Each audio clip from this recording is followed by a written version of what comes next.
आसवा परवर्ती खबर को साई बाबा 11तम वार्षिक उत्सव कार्यक्रम समापन।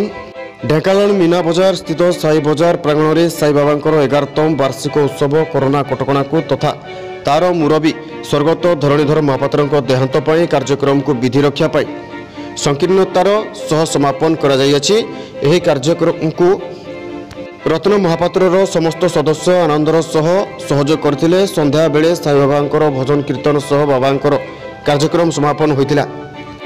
काकत आरती सकाळ 7टारे तापरे महास्नान करा जायतिला एवं नूतन वस्त्र परिधान करा जायतिला। विभिन्न फूलहार एवं बाबा 108 नाम अभिषेक होइतिला। विभिन्न फल भोग लगी करा जायतिला एवं माधनरे आहुति होइतिला।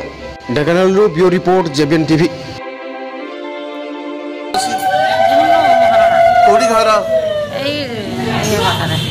केंद्र पूजा कले आज गुरुवार सुदशा व्रत कौन सब भोग आनी मंदिर को व्रत फूल दुब कदली छेना अन्य भोग